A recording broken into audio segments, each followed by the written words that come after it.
The bastard orphan son of a whore and a Scotsman dropped in the middle of a forgotten spot in the Caribbean by providence, impoverished in squalor, grow up to be a hero and a scholar. The $10 founding father without a father got a lot farther by working a lot harder, by being a lot smarter, by being a self-starter. By 14 they had placed him in charge of a trade and charter, and every day while slaves were being slaughtered or carted away across the waves, our Hamilton kept his guard up. Inside he was longing for something to be a part of. The brother was ready to beg, steal, borrow, or barter. Then a hurricane came and devastation reigned, and our man saw his future dripping down the drain. Put a pencil to his temple, connected it to his brain, and he wrote his first refrain, a testament to his pain.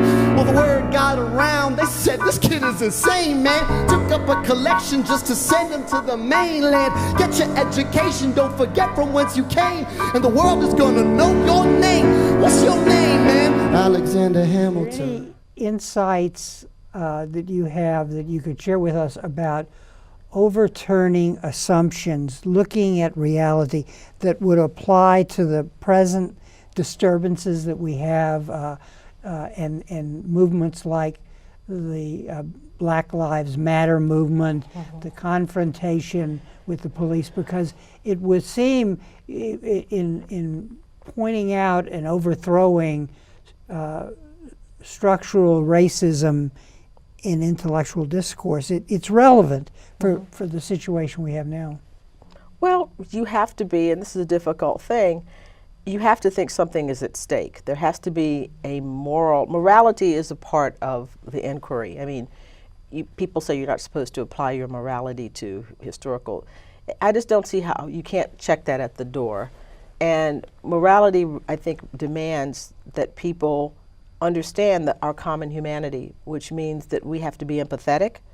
We have to try to imagine what it's like to be a person who is a citizen of the country, but a second-class citizen. You know, what does that do to our country? What heights are we not reaching? What goals aren't we reaching by having large segments of our population who don't have access to true citizenship? So it's about other people, but it's also ultimately about ourselves as a country. We have to want the United States to progress, and that requires really deep soul searching, and it requires work. The kind of work that I said before, questioning your own assumptions. And I don't know how to tell people to do that exactly, but I could say that you should. Problem like racism, that's not enough. No, it's not enough. Slavery was comfortable for Jefferson. I mean, it brought him a lifestyle that allowed him to live as, as a man of letters, of the Republic of Letters. Madison.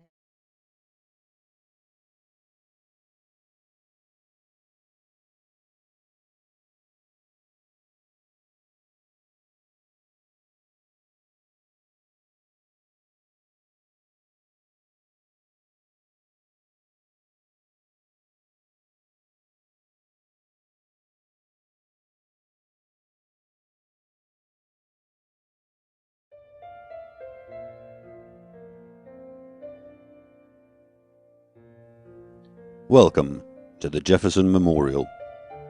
The memorial is built in honor of the third President of the United States, Thomas Jefferson. This site is one of the anchor points of the National Mall, an area consisting of several monuments and historic buildings in Washington, D.C. While Jefferson was one of the earliest U.S. presidents, this is not what he's most famous for. Thomas Jefferson was born in the year 1743, being the third of 8 children in one of Virginia's most respected families. Already at the age of 9, Jefferson began studying French, Greek, and Latin. Through his college years, he also studied mathematics, metaphysics, and philosophy, finishing all classes with excellent grades. Thomas Jefferson was known for his diverse interests and high intelligence. After his father died, Jefferson inherited a dozen slaves and around 5,000 acres, where he later would build his grand estate, the Monticello. After finishing his studies, Jefferson began working as a lawyer, while he at the same time became active as a Virginia politician. He protested against the new laws and acts the British rule imposed on the colonies.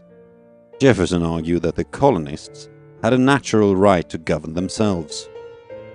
Soon after the outbreak of the American War of Independence, where he became a Virginia governor, later minister to France, vice president, and finally president.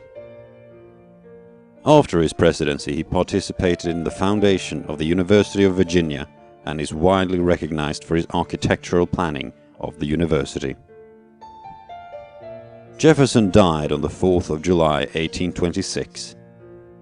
By then he could look back on a life as a wealthy landowner, political philosopher, architect, musician, book collector, scientist, horticulturist, diplomat, inventor, and the third President of the United States. He is by many held as the most intelligent and intellectual US President of all times. The process for building a memorial on the site began in 1925, when a design competition for a presidential monument was held. As you can see, the inside of the memorial is rather minimalistic and dominated by a large bronze statue, Jefferson himself. The statue was completed in 1947, later than scheduled, as the Second World War caused a shortage of bronze. From Smithsonian Magazine at smithsonianmag.com, The Dark Side of Thomas Jefferson from October 2012. And by looking closely at Monticello, we can see the process by which he rationalized an abomination to the point where an absolute moral reversal was reached and he made slavery fit into America's national enterprise. Many people of his own time, taking Jefferson at his word and seeing him as the embodiment of the country's highest ideals, appealed to him. When he evaded and rationalized, his admirers were frustrated and mystified. It felt like praying to a stone. Thomas Jefferson's mansion stands atop his mountain like the Platonic ideal of a house, a perfect creation existing in an ethereal realm, literally above the clouds.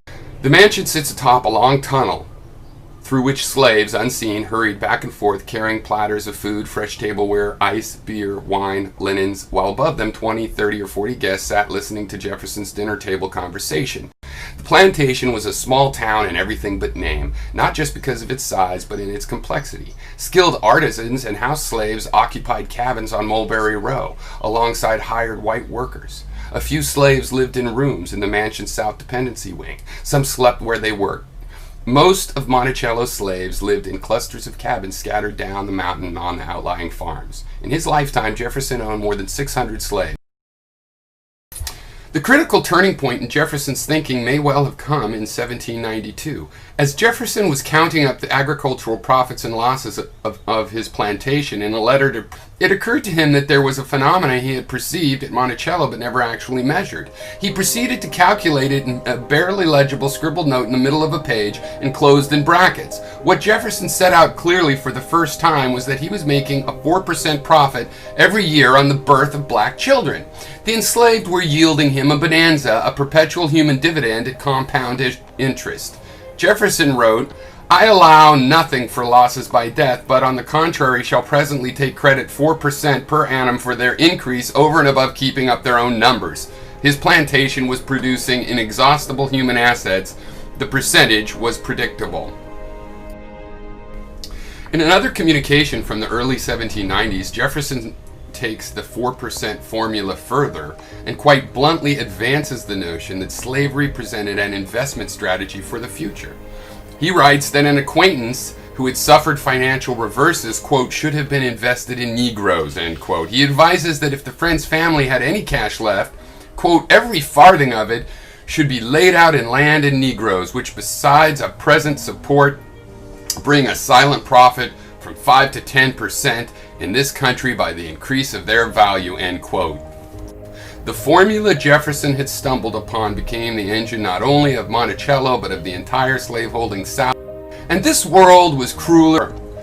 A letter has recently come to light describing how Monticello's young black boys, quote unquote, the small one, aged 10, 11, or 12, were whipped to get them to work in Jefferson's nail factory, whose profits paid the mansion's grocery bills.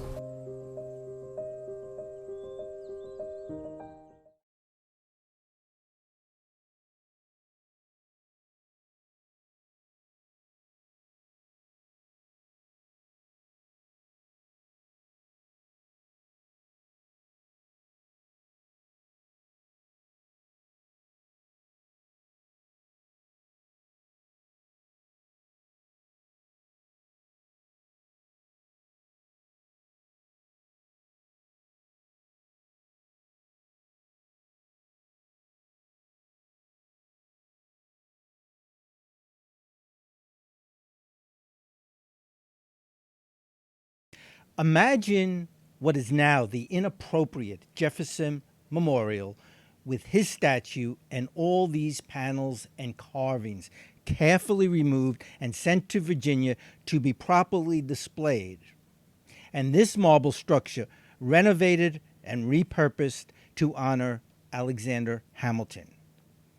At its center, a new statue of Alexander Hamilton, not Jefferson, and these walls filled with Hamilton's brilliant writings.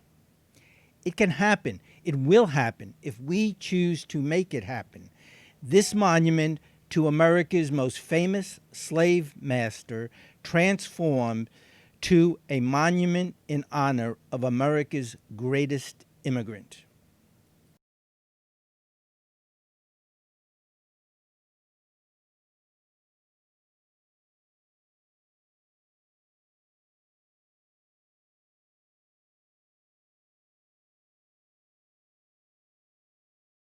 Bastard orphan son of a whore and a Scotsman dropped in the middle of a forgotten spot in the Caribbean by providence, impoverished in squalor, grow up to be a hero and a scholar. The $10 founding father without a father got a lot farther by working a lot harder, by being a lot smarter, by being a self-starter. By 14 they had placed him in charge of a trade and charter, and every day while slaves were being slaughtered or carted away across the waves, our Hamilton kept his guard up. Inside he was longing for something to be a part of. The brother was ready to beg, steal, borrow, or barter. Then a hurricane came and devastation reigned, and our man saw his future dripping down the drain. Put a pencil to his temple, connected it to his brain, and he wrote his first refrain, a testament to his pain. Well, the word got around, they said this kid is insane, man. Took up a collection just to send him to the mainland. Get your education, don't forget from whence you came, and the world is gonna know your name. You could never back down, you always had to speak your mind. But Alexander Hamilton, we could never take your deeds from you.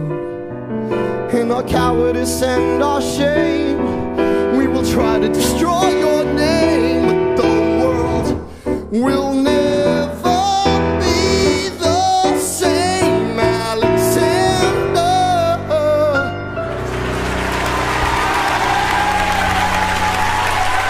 Thank you.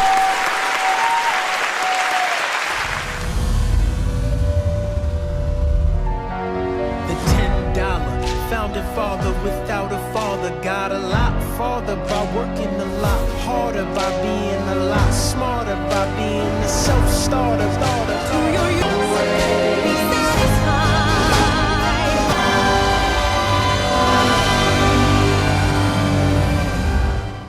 Life of someone I think embodies hip-hop, Treasury Secretary Alexander Hamilton. But it's true. He was born a penniless orphan of illegitimate birth, became George Washington's right-hand man, became Treasury Secretary, caught beef with every other founding father, and all on the strength of his writing. I think he embodies the word's ability to make a difference. We need role models from our history who speak to who we are today and envision ourselves tomorrow. The musical Hamilton, now the movie Hamilton, tell the story of Hamilton in compelling ways that appeal to Americans from the youngest to the oldest and to people all over the world. Now is the time, finally, for the Hamilton Memorial on the Mall in Washington, D.C. that has been missing.